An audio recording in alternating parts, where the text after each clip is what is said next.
Hey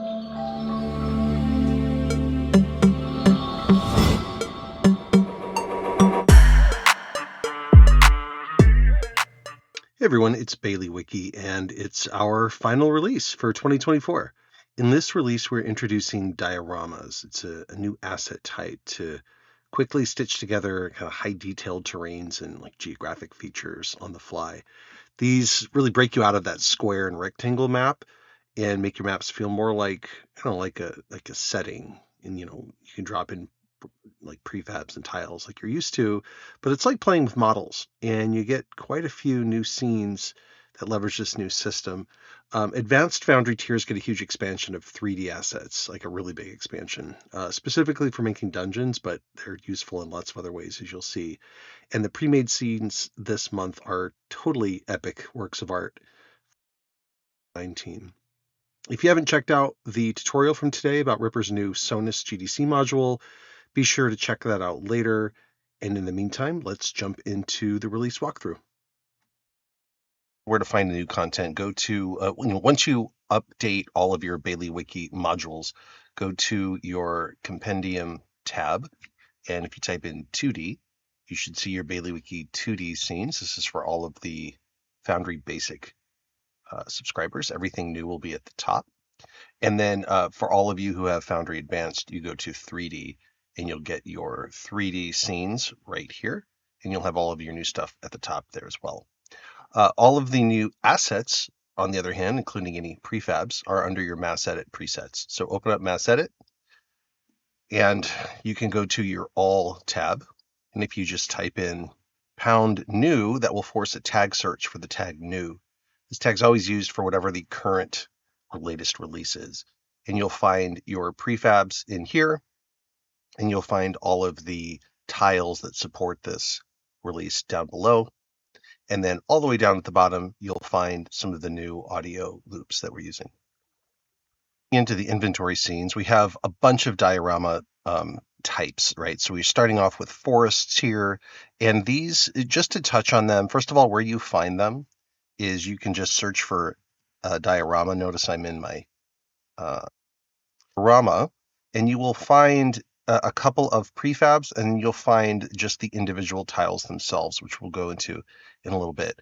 Now, these are built, if you just want to drop in tiles, you can drop them in and stack them on each other and scale them and merge them together really easily. The other sort of second.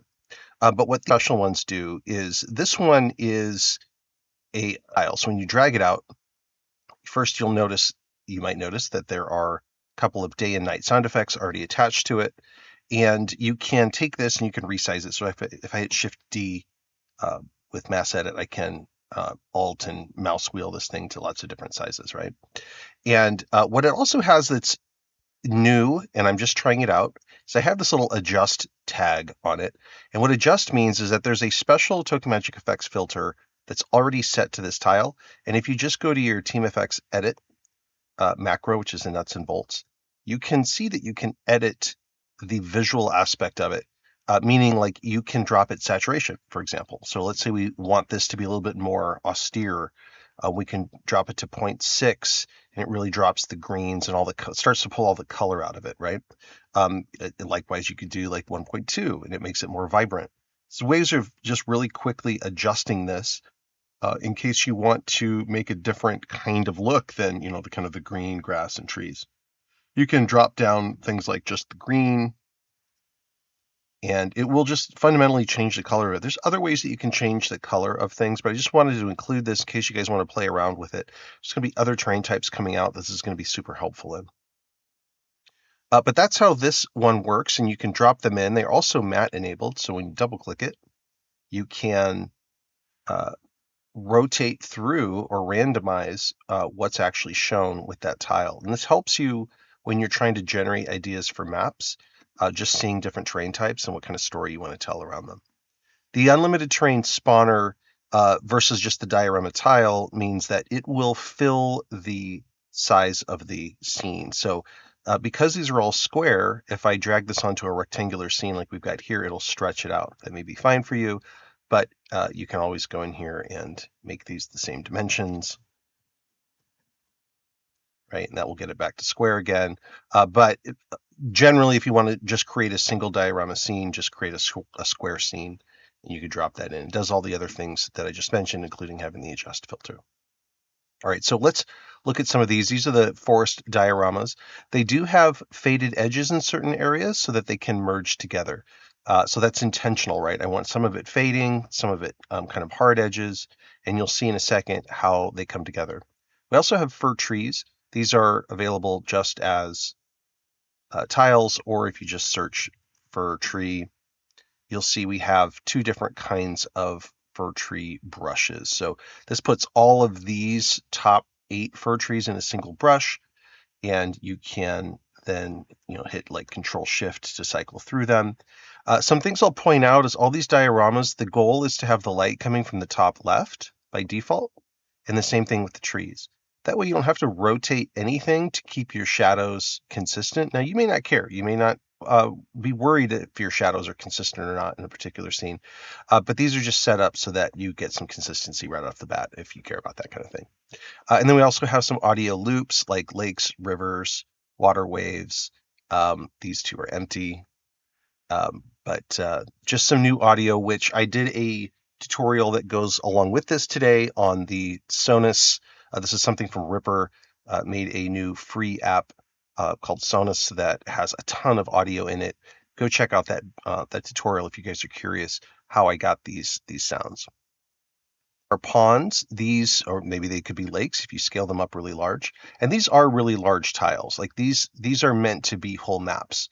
So keep that in mind when you're throwing a bunch of these into a scene. You may want to use Media Optimizer by Ripper in order to consolidate everything down to a single efficient WebP after you're all done. But lots of different kinds of bodies of water with different ways of designing things around it. I just wanted to kind of go for a variation here. I did then extract all the bodies of water so you can put these on top of other kinds of tiles in case you want a lake where there wasn't one intended with the artwork. And then a couple other things here. We've got some of these working boats. I had to reconstitute some of these and I created new ones. So these boats do have regions that are sticky. So they use MassEdit's linker technology to be able to drag tokens onto the boats, and then you can move the boat and all the tokens move with it. So these are essentially functioning boats. They also have lights that come with them that turn on. I think they're always on. You can adjust them as you like. And then they also have a little sound of kind of a paddling sound that go with them as well. So check those out. I think you'll enjoy them. You can find them all here. Just typing in boat, you can see your gondola and your rowboats here up top. I will point out they say they're matte and multi-enabled. So if you right click, you can see you actually have multiple options for these boats. So these are the same dimensions, the underlying artwork. Here's multiple options for gondolas. So you do have those as well. And last on this one, I'm going to point out these new macros. We have random overlays for ponds, rivers, and then turn to stone. So what this means is in Token Magic Effects, here, let's drop in a different diorama. Let's use one of these. This just empty, and we're going to use the random river overlay.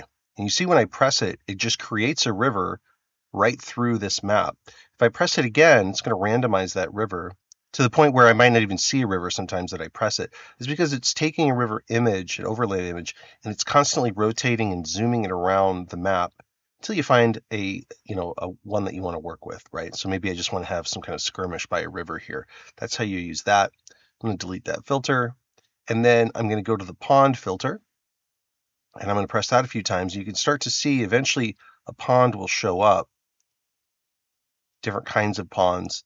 And if you make this tile really large, these ponds will become more visible. But it's a way of just creating water features on any map. And it's actually just using all of these underlying images.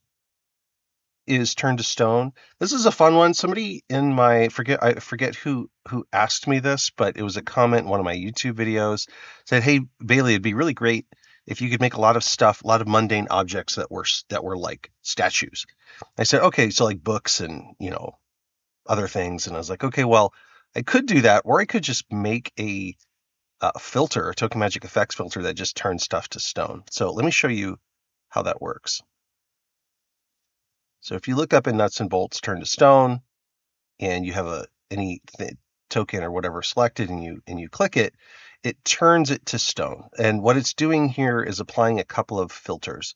So if I open this up, you can see there's a scorch, there's a terrain filter that creates some like unevenness to it. There's a cracks filter, and then there's an adjustment filter. If I open that up, you can see I've dropped the saturation to 0.1, right? So I'm using the same filter I showed you earlier where you can just adjust the artwork. And if you just keep spamming that macro, it'll just keep randomizing the effects that the filter's applying. So it's pretty effective. You can kind of apply it to anything like a book, and it will make it turn to stone. Grassy clearings, these are going to be a pretty critical part of you making maps. You're going to want areas that are relatively open that players can, fight in, or you can set up buildings, towns, all that kind of stuff. So these are going to be critical for that. They're going to lay right on top of other maps, or you can just use them all by themselves.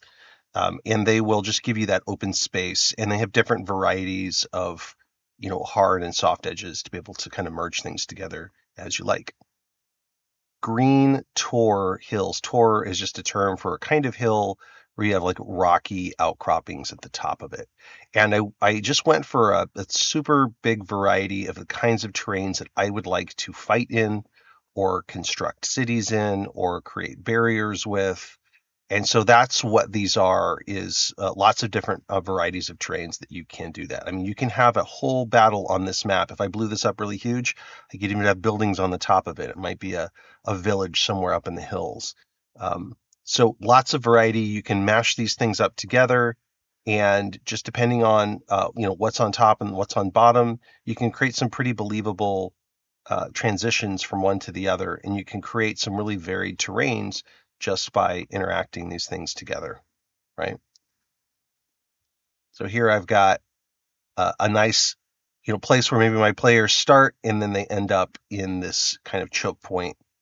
Tactically might be interesting, right? So we have terrain spawners to add to the terrain spawner assets that I've showed you before. These spawners these are the images that they use. These are tileable images. And so when you drag out a terrain spawner, just like the other ones that you've seen, we're going to use this grassland and hills one. We'll drag it out, and then we'll pick which grassland we want. I'm going to take this forest one here. And it gives me a tile that is set to the entirety of the scene. And when I click that tile, I can adjust the position. You might need to zoom in a lot more, right? So maybe you like this right here, gives me a nice little area to work with. Maybe I want to put a river through here, right? That same technology works here. I can add a river, the tile selected, and then you can add a river right through the middle of it, right? And keep randomizing that until you've got one that you really like. Same thing with the lake, right? You can add a lake to it. To work with these kind of grassy ones with some rocky components to it, and then you've got some that were actually built with the diorama tiles themselves. You can get these in Dungeondraft if you want to make your own backgrounds. But these are really large images, by the way, so that you can zoom in on them and you can create lots of different things, just grabbing a certain area where you think you can tell a good story. Scenes, we have the templates themselves. So these are just scenes that are kind of ready to go that you can just start using. So this is a spawner tile, and if I double click it, I can adjust its position, change its overlay. This just gives you a few things like your day and night ambient audio kind of ready to go. In here and start, rolling the dice and picking, kind of your favorite starting position. A little bit larger. Actually, this is about the same size map, different background though, just already pre-built for you. This is going to be a larger map, a 2x map. Again, same thing. You can double click and make things look. And this is a larger map as well. You can see the scale of a token here is quite small compared to the rest of the map. diorama templates, and these are going to be just that diorama tile that I showed you before. You can double click it and you can randomize it, change it, all that kind of stuff. It's got these trees that come with it, just so you don't have to go hunting for them. You can just drag these trees over and add trees to a scene if you'd like to do that. These other things, I did adjust the lighting. I really enjoy working with what Foundry has enabled with lighting. So if I go to the scene configuration, go to ambience, environmental lighting, you can see that I've increased luminosity and saturation for this particular template. That makes it look like a brighter, sunnier day when the lights are up. When the lights go down, obviously changes that. The next diorama template's the same type of thing, same exact thing really, except that it's a larger size, right? So this, as you saw before, just ballooned up to a larger size. Now, these next ones are fun. This is what I call 5 regions. And this is really 5 of those dioramas connected together. So 1, 2, 3, 4, and then the 5th one in the middle. And what's fun about these, first of all, I've got some like, bird effects and stuff going on. You can turn those off. That's FX Master. But not only can you change these individually, right? So I want to randomize this one tile until, hey, maybe I like a forest kind of edging this lake in the middle. You can also go here, and this is matte enabled. And if I double click it, it'll randomize everything on the scene. And it will help me generate scenes that have really interesting stuff. Like this one, I really like. I've got this kind of cool feature in the middle. I've got some interesting things going on here in the woods. I've got a lake kind of bolted onto the end of it. I've got some more woods over here. And, if I want to just change one thing, I can just change this lake. And, now I've got a flat grassy area. Maybe I want to build a town there. You may want to change the order of how things are stacked on top of each other. There's sort of a default order here. Let's say I wanted this one to be up top. I could do that. Maybe it merges better when it's down below. So there's just things that you can do once you find the general terrain that you like to start to manipulate them. Regions was here's 9 regions. So this is a really huge map.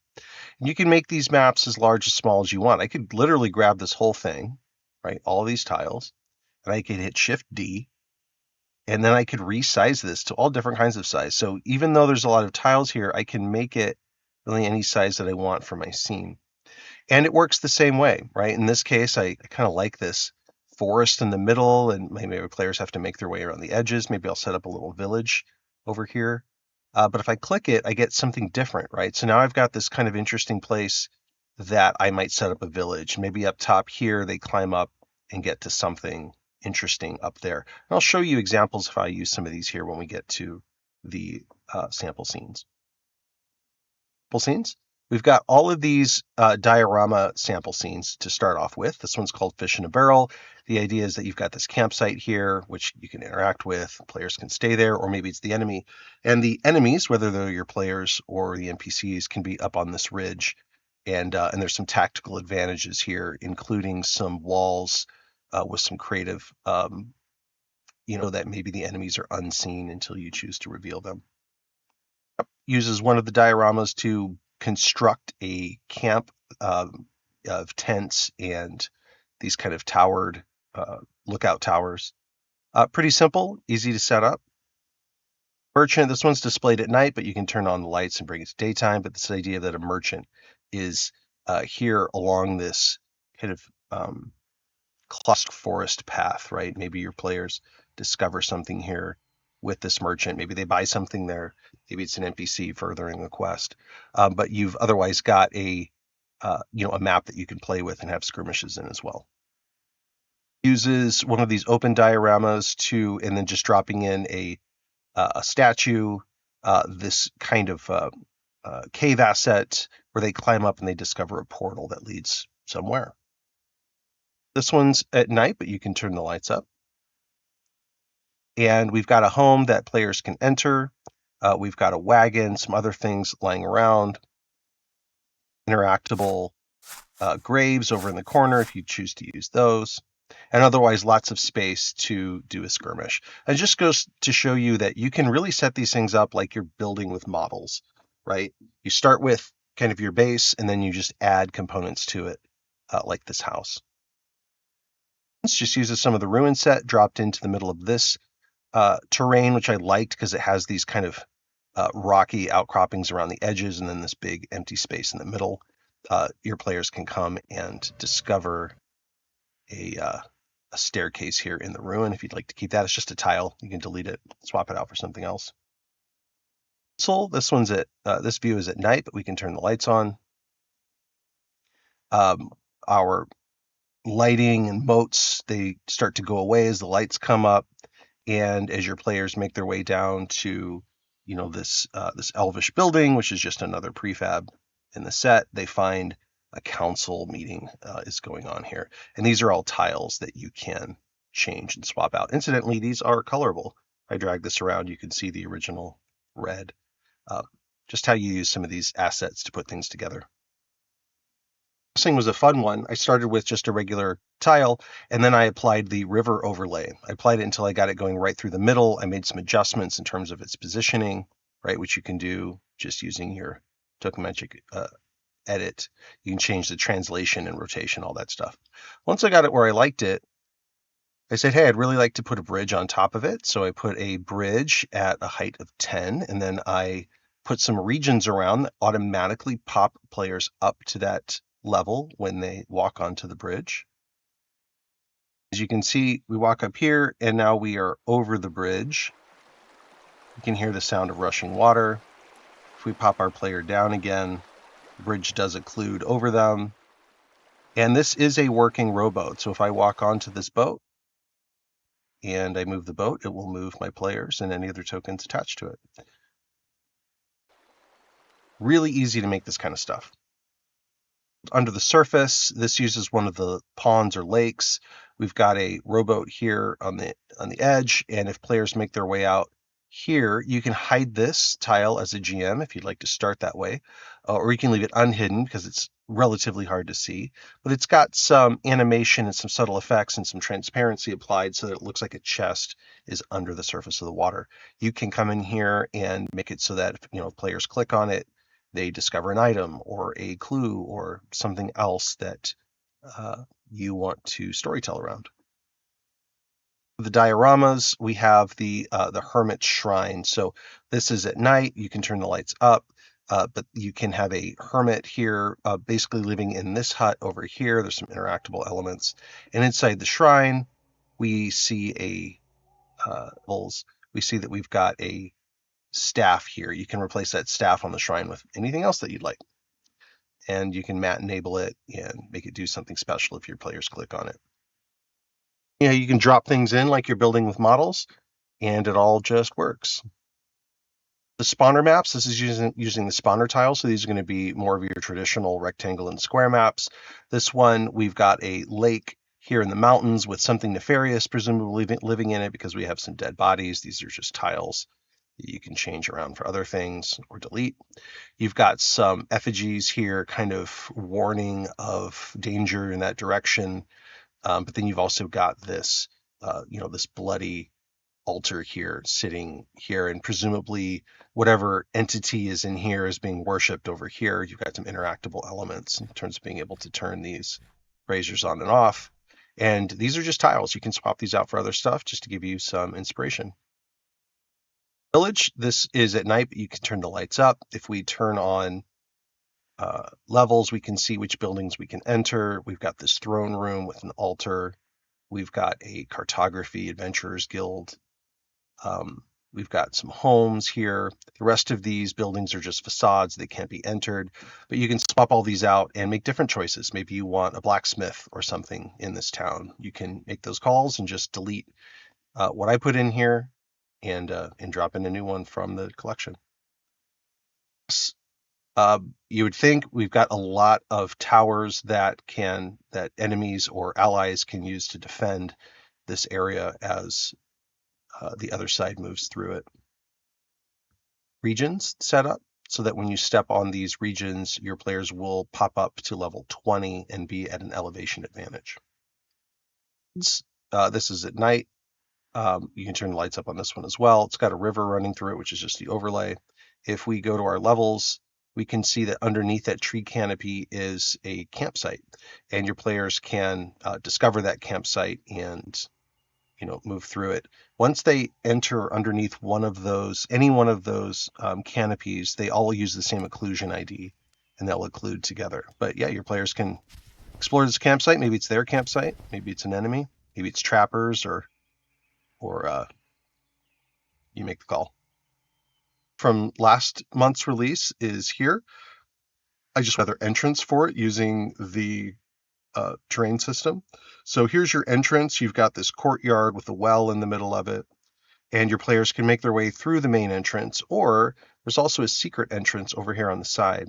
So a player can make their way out here around the pond, which is an overlay effect. It's applied, and as they head in this direction, they will discover this. They might discover this cave. You can make this invisible at first. If they click on it, they see it's a cave. If they walk into it, it leads them through the secret entrance into the Mage's Tower. Last sample scene, this is the western wall. Wanted to create a defensive wall that leverages the backgrounds or the background tile that we've generated. I applied this river overlay, which worked really well as a sort of alternative way, maybe under and into this fortified city.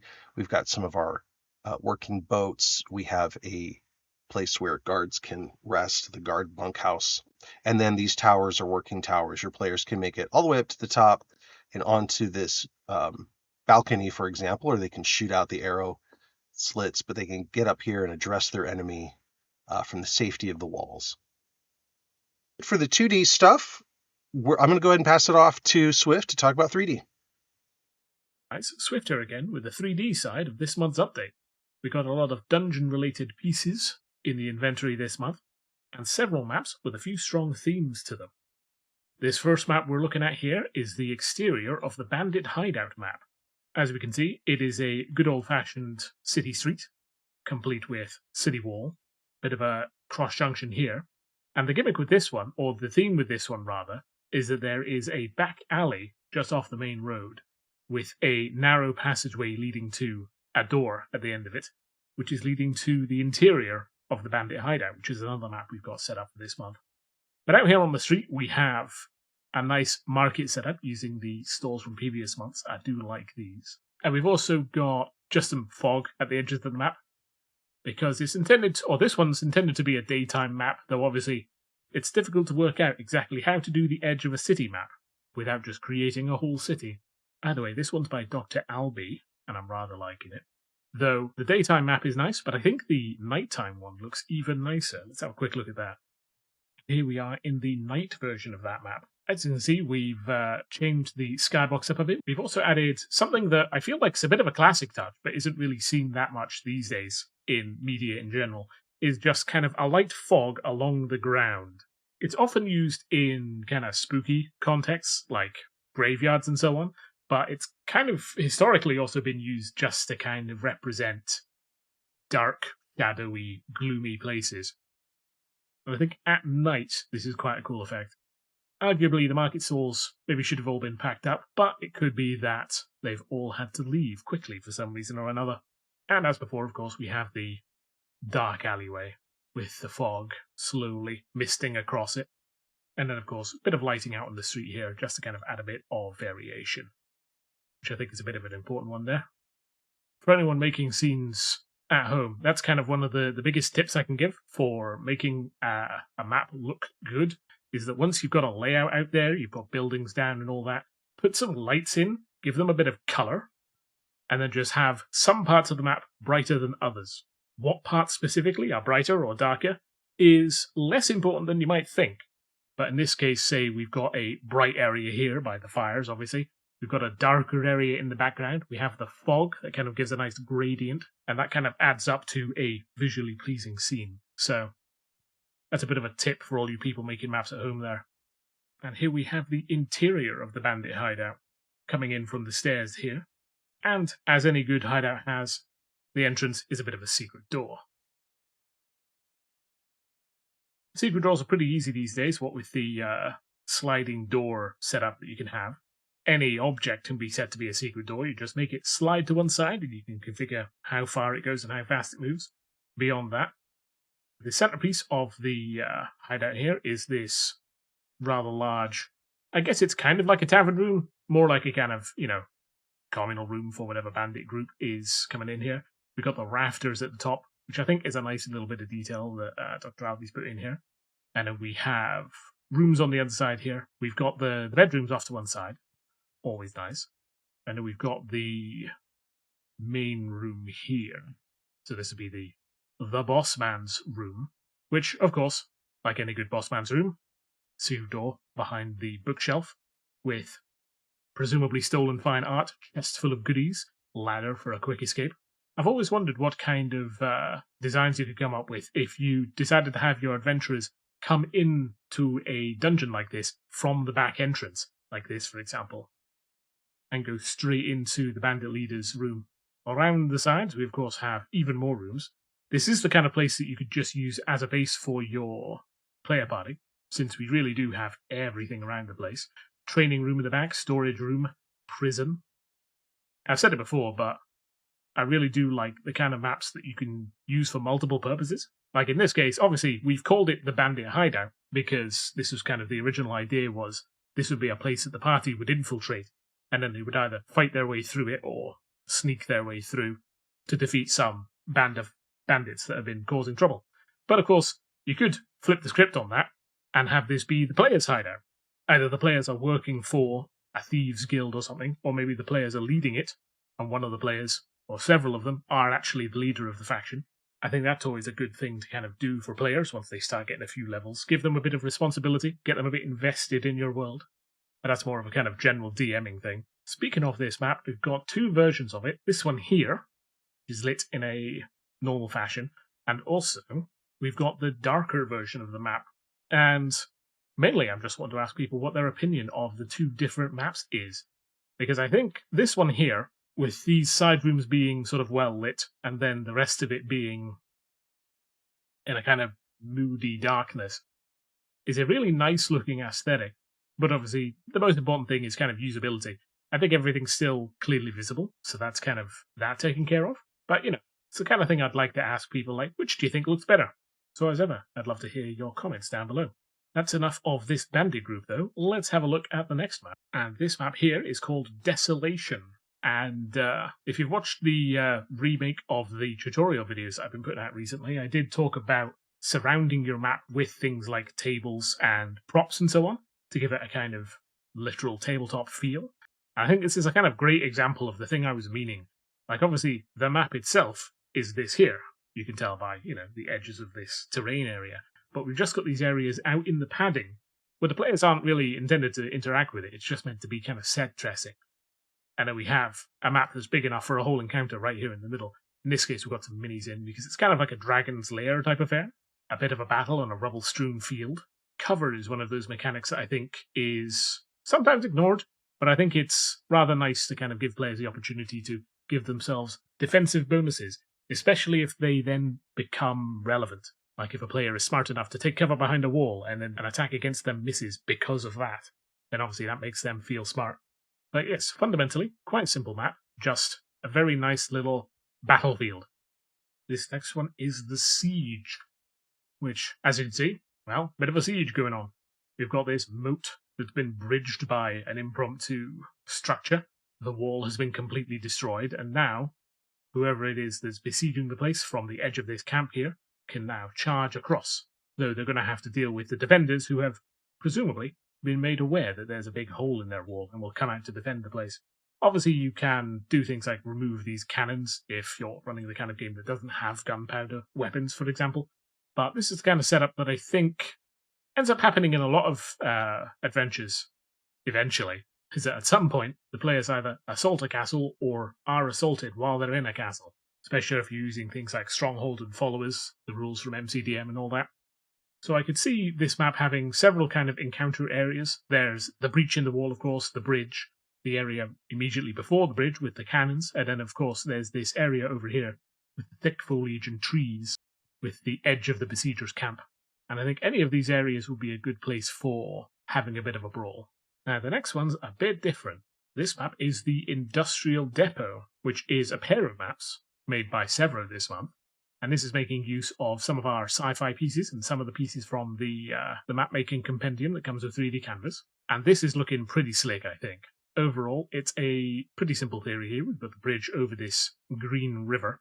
But then we've got things that are a bit more detailed. Like we've got the main path, of course, across the river here. But then also platforms down in the water, ladders to climb up. And then this lower area around the lip of either side, where people could sneak along under the bridge. So this is the kind of map where there are several ways to cross the place, depending on the particular aptitudes of whatever party it is that's kind of trying to get across. And then once you are across, we've got the main door over here, and then of course the grate in the side, if the players are able to notice that. Since often in cases like this, assaulting the front is not often a good idea. But this map is part of a pair, so let's have a look at the other one. Here we are on the interior of the Industrial Depot. So this is, as you might imagine, the other side of that wall. We've got the large door here that the players could come in through. And then under the ground here, over here, is the passageway that leads to the grate that they could come up through. So this would be the way the players get in if they're sneaky. Otherwise, you've got all the usual amenities, sliding doors, many of, with something of a nice trick that you can do with any door, really. This door here is obviously the size of this frame, but if we click it, then it becomes invisible above the door frame, though it is obviously still there. So it's clickable, but it looks like it just disappears into the roof, which I think great for immersion. Anyway, this is using more pieces from the sci-fi set we released recently, and is a very sort of dense and cluttered kind of place, which I think matches with the general sci-fi aesthetic quite well. Often in sci-fi scenes, there is just sort of a lot going on in the background. So we've got machinery, we've got tools, we've got boxes, bits and pieces strewn about the place. And then we've got a bit of interactivity as well. Like, for example, this platform here, if we click on the control panel, we get a little thing asking if we want to raise or lower the lift. And we can raise that up, and that extends this bridge over here as well. That's a way to get up onto this grating. And then we can lower it back down. Always nice to have a bit of interactivity there. And then we've got the very large hangar door here, which might be where the players are ultimately trying to get to, or it might just be a background wall. You know, the reason they're here could be in this room, for instance, since they get a view of it through this window here as they come in. So, overall, a rather nice bit of sci-fi going on, with nice little nooks and crannies, like these vents here, that allow them to sneak through the place without being detected. A nice little bit of level design by Sevro there. Overall, very nice. I'm looking forward to some more kind of sci-fi stuff happening in the future, since we have had people asking about it, and it's always good to diversify the kind of things that you have available for you. Let's have a look at the Lakeside Mansion, another map by Sevro, which is rather self-explanatory. We've got a very large mansion here that is on the side of a lake. The main draw for this map is, of course, the interior, so let me just spawn a token and take you through it. There we go, I've got good old Targo here, so if I select him and drag him through, we have the inside populated. So this is a fairly sizable map. It's the kind of place that you could use as, you know, a dungeon in theory. Similar to, I'm actually reminded of the maps in Neverwinter Nights, where you actually go through noble estates searching various things. So in this case, we've got a little chapel on one side, the main kind of dining room in the centre, the lobby, good stuff. And of course the storage room over at the dock here. And this is another situation where I think it's good to kind of keep in mind the idea of flipping the script here. Like, obviously, we've got it set up as the Lakeside Mansion, and the players are perhaps trying to sneak in, or perhaps invading the place. Or it could be a mansion owned by the players. I've found previously that the players really do enjoy getting kind of being able to build places like this and then live in them, or use them as bases of operations, rather. So let's go upstairs. Let's drag Targo over here. And here we are in the main lounge. Very luxurious. With, of course, bedroom for the staff, or the guards, or perhaps part of the family. The outside, of course, with the stairs going back down there. And, of course, if we pop back inside, there's the stairs on the other side of the building. And they lead up to... I'm not sure what you would really call this in a manor. It's sort of like the master bedroom, but it takes up an entire floor.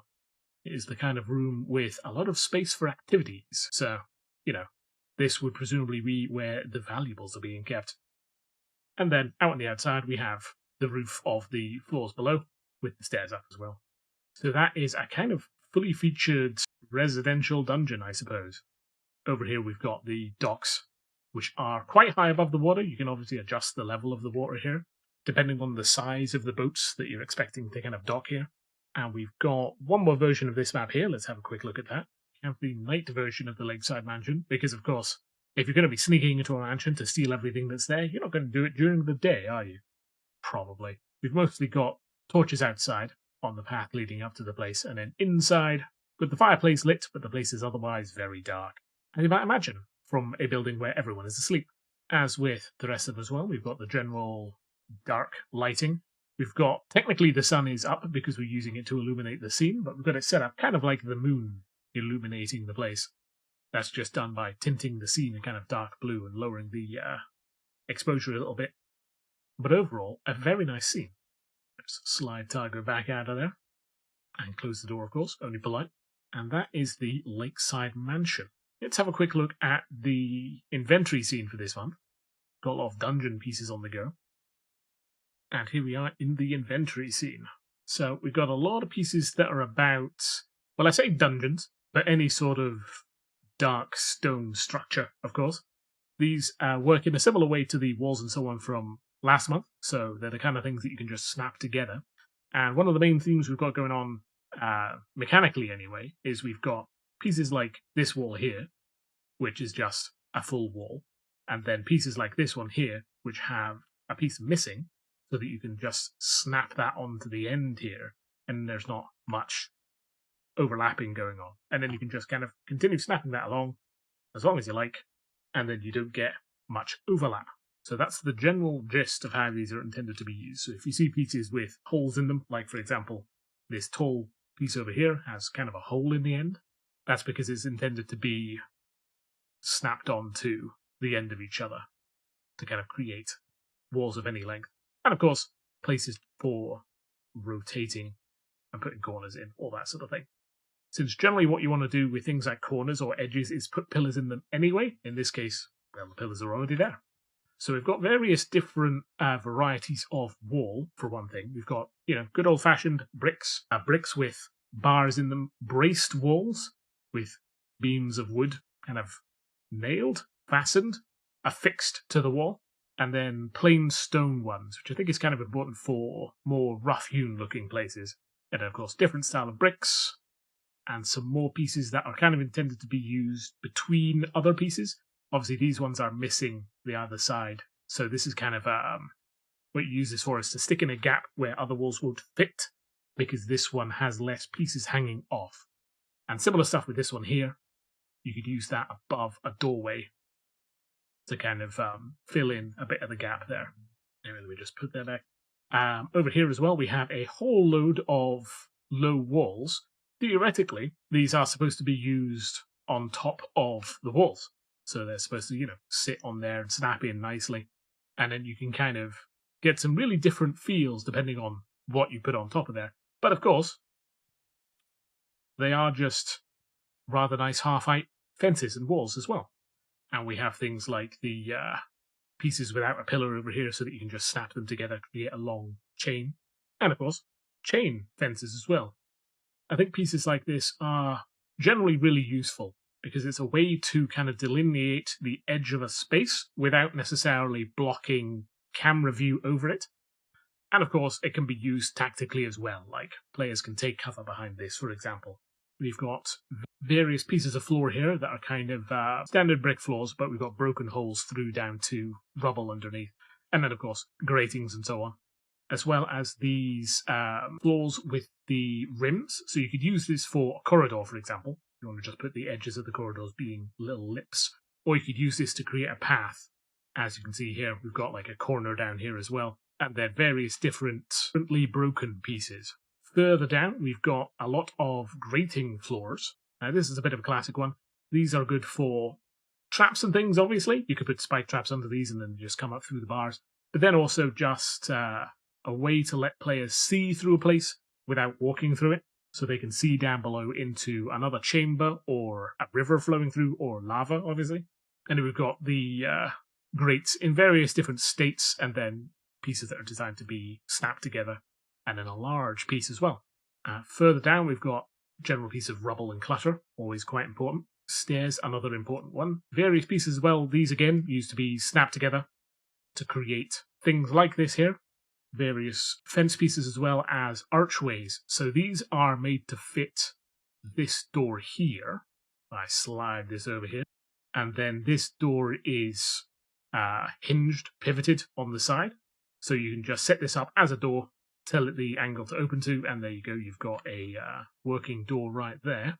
And then, of course, that'll fit into various different archways. Up at the back, tall versions of some of the walls. These are... So the thing with the very tall walls is that it's difficult to play over them. Like, if they are in between the players and their pieces, it can be kind of inconvenient. But if you put these at the edge of a large area, I think it works really well, especially if it's supposed to be a place with either very high ceilings or no ceiling. So I can see this being used for the kind of room where the players go down some stairs to go into it, and then it's a large arena kind of area. Pillars and so on, always mandatory.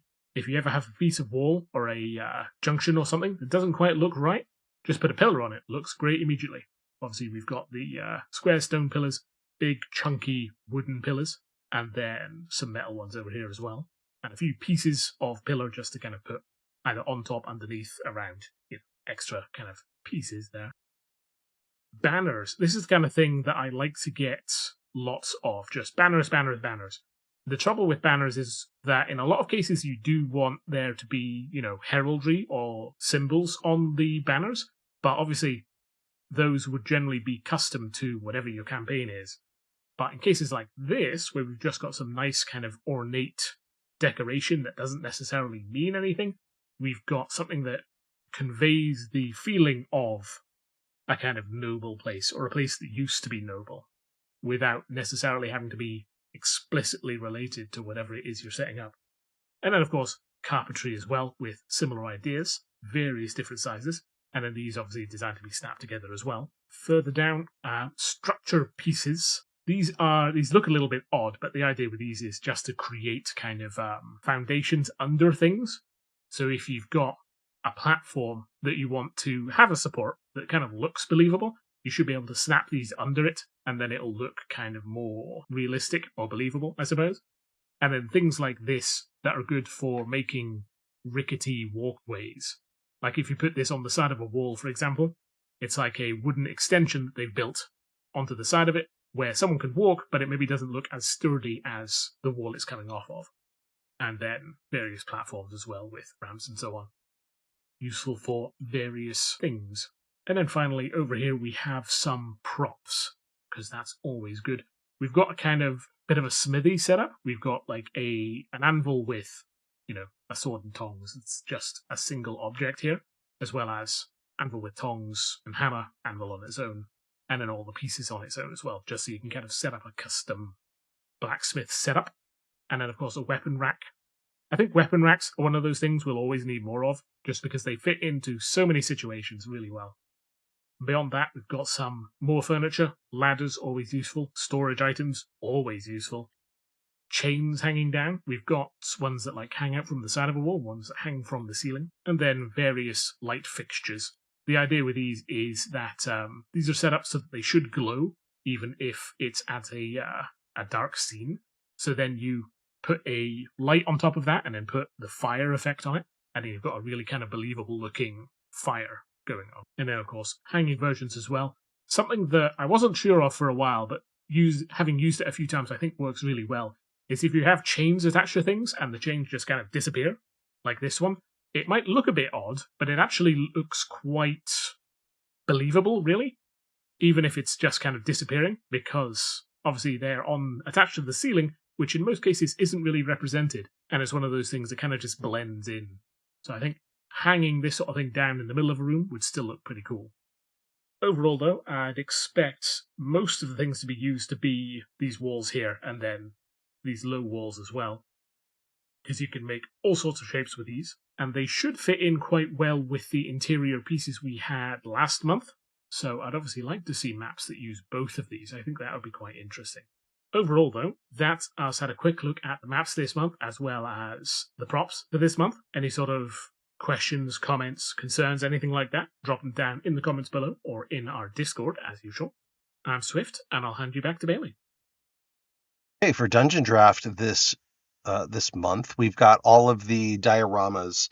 We call them terrain patches inside of Dungeon Draft, and you'll see a big expansion of these as we go forward. These are scaled down very small. These are actually really large items. They've increased the pack size significantly. So feel free to come in here, just look up terrain patches, and you'll find all these different options. One thing is to save on space. I did convert all of the plants. This is a breaking change. I've converted all of the plants to WebP images. They were inadvertently set as PNGs originally. So all of these plants now are a much, much smaller size. They dramatically helped on the size of this general. Going with more inventory pieces. These are all of your Tor hills. These work really great. We've also got some new grass patterns. These are actually the same patterns, but different colors and textures, so you can mix and match them and have more of a merged, but also muted, right? They're very, very light on detail so that you can, create some of the looks that we're going to look at here in a second. This one, of course, is a very high detailed map. This is using a couple of different brushes to create what is essentially a tileable background. This is the same thing, tileable as well, different versions that you saw. This is using the new terrains and also the dioramas to put them all together into, again, another very large tileable background, right? So this is going to end up being, going into spawner tiles in Foundry. But you can come in here and see how these merge together, and you can just get some inspiration on how you want to do things, right? So like I had this kind of interesting rocky area, and I wanted to add a flat surface to the top where I could set something up, whether it's a battle or something else. That's how you use these. You kind of say, hey, I kind of like this, but I want it sort of surrounded on all edges by forest. This will help you come in here and see how to do that. Here, I wanted some like rocky islands, if you will, and be able to have some really large empty spaces to build on within Foundry. This is entirely made up of dioramas. To make this reflective and tileable, you have to do some special things. Like this is the same asset as over here, just set up in such a way that it's perfectly tileable to itself. And I've got that all the way around every corner of it. But I just really love building with these things. It really does feel like playing with models and coming up with, terrains that I think I want to design around. For Dungeon Draft, I hope you guys enjoy this. Keep your eyes out for next month for a whole big expansion of this set as well. And with that, let's close it up. Well, that's it for 2024. At least as far as releases go. We'll do some more videos before the year ends, but get ready for a great release next month. We're going to expand on the terrain types available through the diorama system, and also some new functionality from Mass Edit that gives you the ability to make asset sets that we call bags for saving and deploying your favorite stuff really easy. Thanks for everyone who helps out our channel. Just watching and liking and commenting is so awesome. That's as much as we can ask for. But for those of you who actually support us directly on Patreon, we salute you. I hope you all have a blessed and magical holiday and that you're able to spend time with those that really love you. And until next time, have fun making your maps.